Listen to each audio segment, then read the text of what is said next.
नमस्कार. माझ्या घरी तीच रेसिपी बनवली जाते जी घरामध्ये सर्वांना आवडेल आणि सर्वजण आनंदाने खातील. तर तशीच एक रेसिपी आज तुमच्याबरोबर शेअर करणार आहे. अगदी सोपी आहे आणि घरच्या साहित्यांपासून तयार होणार आहे. तर लगेच सुरुवात करूया. त्यासाठी आपण हे मिनी बटाटे घेतले आहे. जे छोटे बटाटे मिळतात ना, ते घेतले आहे. नवीन बटाटा आहे हा आणि ते असे स्वच्छ धुवून घ्यायचे आणि सालीसकटच आपल्याला असे पातळ पातळ चिरून घ्यायचे आहे. खूप जास्त पातळ करायचे नाही आणि खूप जास्त जाडही ठेवायचे नाही आहे. आता ते गरम पाण्यामध्ये घालायचे आणि त्याच्यामध्ये आपण चमचाभर मीठ घालायचं. मीठ थोडंसं जास्त घालायचं म्हणजे बटाटा खाताना चवीला छान लागेल. हे बघा आता इथे ना 50 ते 60% हा बटाटा शिजला आहे. तर लगेच आपण गॅस बंद करायचा आहे आणि हे गाळून घ्यायचं आहे. गाळणीमध्ये गाळून ठेवायचं आणि गार करायला ठेवायचं. तोपर्यंत खलबत्त्यामध्ये 1 चमचा आपण धणे घेतलं, अर्धा चमचा आपण बडीशेप घेतली आहे आणि थोडंसं जाडसर हे कुटून घ्यायचं आहे. अगदी बारीक पावडर करायची नाही, थोडंसं जाड ठेवायचं.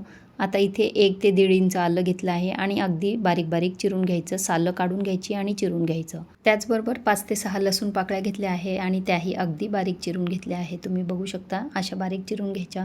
त्यानंतर अर्धी जुडी मेथी घेतली आहे आणि मेथीची नुसती पानं घ्यायची आहे आपल्याला आणि स्वच्छ धुवून घ्यायची मेथी आणि त्यानंतर अशी बारीक चिरून घ्यायची आहे. त्यानंतर इथे घेतली आहे मुठभर कोथिंबीर, तीसुद्धा स्वच्छ धुवून घेतली आणि बारीक चिरून घेतली.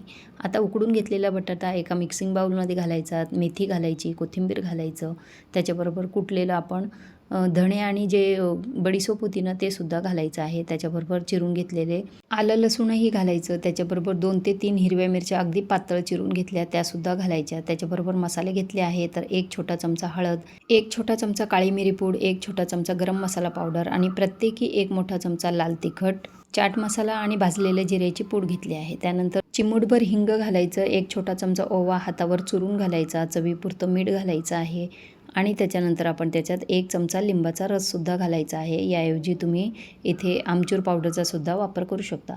आता हे छान असं चोळून घ्यायचं आहे. तुम्ही बघू शकता व्हिडिओमध्ये त्याप्रमाणे म्हणजे मस्त त्याला बटाटा असा तुटला नाही पाहिजे अशा पद्धतीने आपल्याला ते चुरून घ्यायचं आहे छान सर्व मिश्रण. आणि त्यानंतर याच्यामध्ये अर्धा कप मी बेसन पीठ घातलं आहे आणि 2 मोठे चमचे तांदळाचं पीठ घातलं आहे. पिठाचं प्रमाण अगदी कमी ठेवायचं आहे. आपल्याला फक्त इथे बाइंडिंग हवी आहे या मिश्रणाला. खूप जास्त पिठाचा वापर करायचा नाही आहे.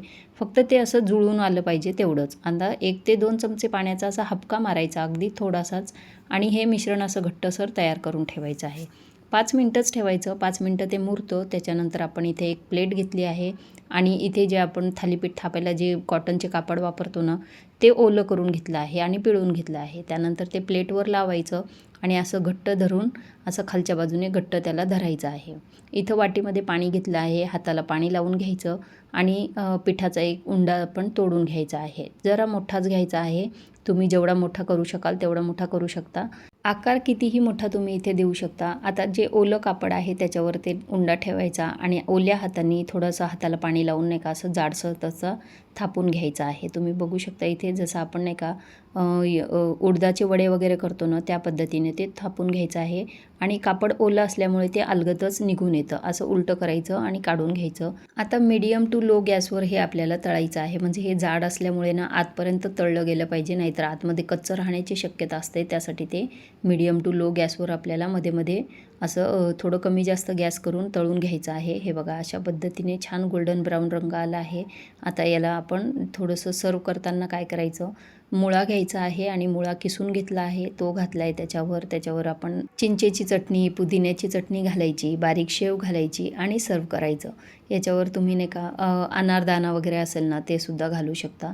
आणि हे बघा तुम्हाला तोडून सुद्धा दाखवते किती छान झाले आहे. छान वरून असे क्रिस्पी आहे आणि आतून सॉफ्ट आहे. हे नॉर्थ इंडियाचे शर्ले आहेत जे विशेषतः नाही का हिवाळ्यामध्ये बनवले जातात आणि अतिशय चवीला खूप भारी लागतात. एकदा नक्की बनवून बघा आणि रेसिपी आवडली तर लाईक, शेअर, सबस्क्राईब करा. धन्यवाद.